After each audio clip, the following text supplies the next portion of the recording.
Bien-aimés dans le Christ, nous célébrons aujourd'hui la solennité de la très sainte Trinité, qui est le mystère d'un seul Dieu en trois personnes, égales et inséparables. En d'autres termes, trois personnes qui forment un, le Père, le Fils et l'Esprit Saint. Beaucoup de religions croient en un seul Dieu le Père uniquement, mais ne croient pas aux deux autres personnes.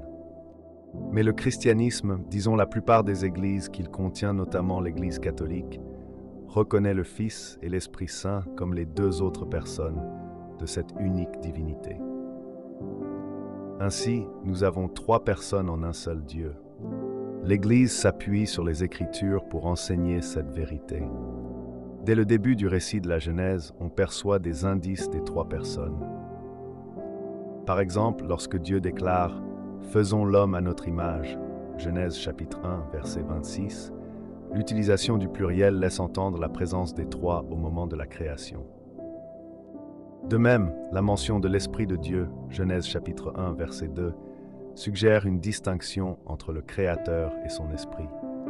D'autres passages de l'Ancien Testament, comme la visite des trois hommes à Abraham, Genèse chapitre 18, versets 1 à 2, ou la déclaration d'Ésaïe, « Le Seigneur l'Éternel m'a envoyé avec son Esprit », Ésaïe chapitre 48, verset 16, montrant que la Trinité n'est pas un fake.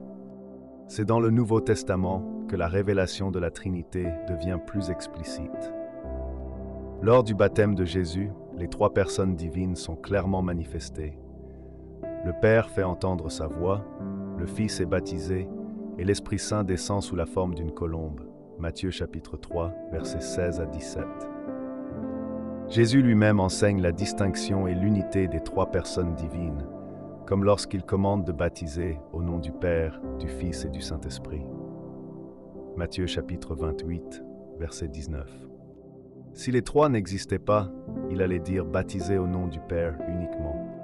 Les trois sont Dieu, la même nature, et font un parce qu'il y a une relation d'amour entre eux, car comme démontré tout à l'heure en voyant un, on voit les autres. Pourtant, chacun a sa fonction. Le Père est le Créateur, le Fils est le Sauveur, et l'Esprit Saint nous rappelle tout ce que Jésus nous a enseigné. Il nous inspire le bien et est le trait d'union entre le Père et le Fils. Mais bien qu'ayant chacun sa fonction, il y a une collaboration entre les trois. Chacun a besoin de l'autre dans sa tâche.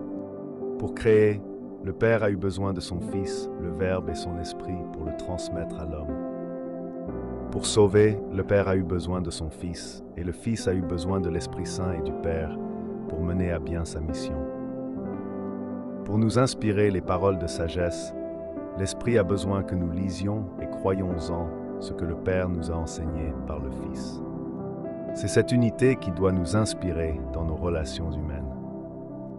La preuve, l'être humain est sculpté en signe de la croix, signe de la Trinité, signe d'amour.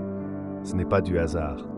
Ceci montre que nous sommes des êtres de relation qui doivent transmettre les valeurs de la Trinité que nous allons maintenant découvrir. La Trinité divine est un modèle puissant d'unité dans la diversité. Chaque personne divine a un rôle unique et distinct, et pourtant, elles sont profondément liées et interdépendantes. Il n'y a ni trahison ni autosuffisance, mais plutôt un respect mutuel et une collaboration parfaite pour accomplir leur mission divine. Cet exemple nous enseigne que même les êtres les plus puissants ou les plus accomplis ont besoin des autres.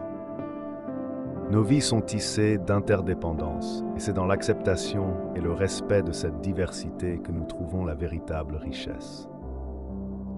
Comme au sein de la Trinité, nous sommes appelés à accueillir et honorer les différences de chacun, plutôt que de les voir comme une menace. Chaque personne est unique et a quelque chose à nous apporter. C'est dans cette unité, dans la diversité, que nos communautés peuvent s'épanouir. La Trinité nous montre aussi l'importance de la collaboration et du soutien mutuel.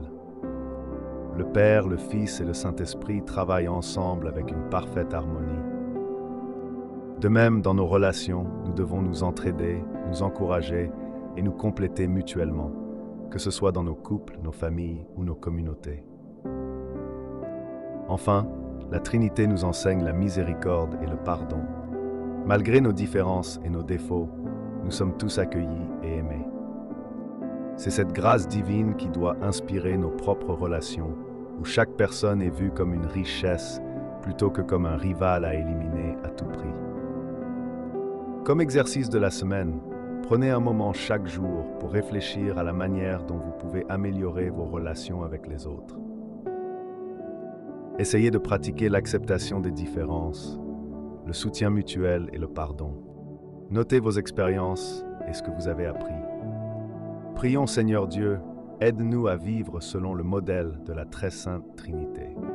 Donne-nous la grâce de voir la richesse dans la diversité, de travailler ensemble en harmonie et de pardonner comme tu nous as pardonné. Que notre vie reflète ton amour parfait. Amen.